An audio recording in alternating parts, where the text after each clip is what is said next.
I've been taking people out all my life, just about. But officially, probably about 30 years. I was born in Wauchula, Florida. I moved to Hialeah when I was 2. And then that's where I got polio. Always coming down here fishing in the Keys since I was little. The fishing seemed to be the connection where we could all come together. Excuse me. Sure. Hello.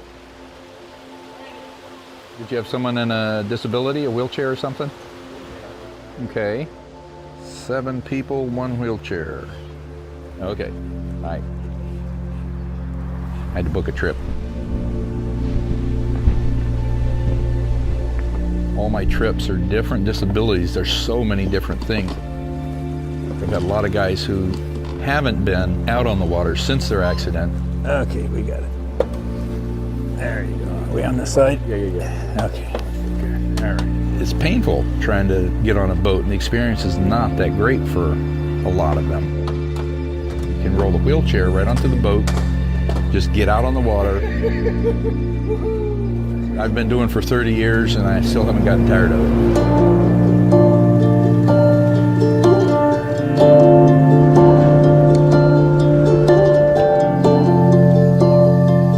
I met Captain Mick shortly after I had my spinal cord injury. I was injured playing rugby in college, and I had a C5-6 spinal cord injury. Captain Mick's used a scooter before, so he can understand the challenges associated with using a wheelchair, and that perspective allows him to cater to the trips to each person. And there's also a bunch of adaptive things that he's integrated into his boat, like the lift system to get people in and out of the water.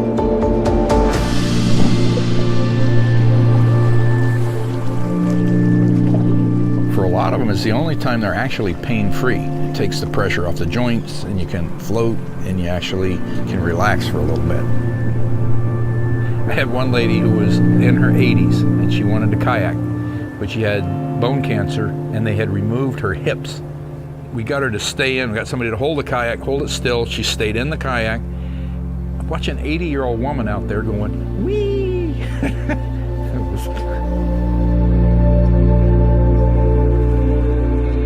I had one guy who was a stroke survivor, so he couldn't hold the pole. I took a harness so it doesn't yank out of their hand. He's fighting a little barracuda. It wasn't that big. It was maybe 5 pounds. But that was his day, you know.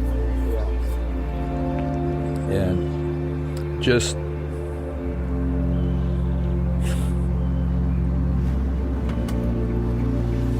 I mean, he just kept, all he could say was, thank you, thank you. Another good moment. Yeah.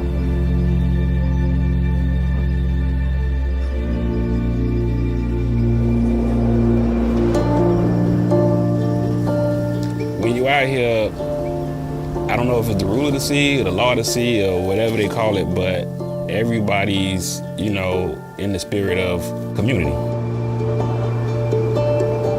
You don't feel isolated like you have walls up around you anymore. It lets you connect with people. As humans, we all want to be connected in some form or fashion, so it opens up a new chapter in my life. If something closed off, you got to find something new. Half the battle is just getting out there and trying it and having the courage to put yourself in that situation. But I love coming out here, and you never know what the adventure is going to bring, and it's part of the reason I love it. I don't really think about what other people thought of me, the way I looked, and you realize it's just not that important. Now, a lot of people have so many other issues that they're so self-conscious about. It is what it is.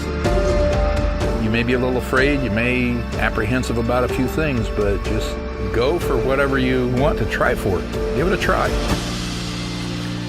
What do you got to lose? All you can do is fail. So what? Try again.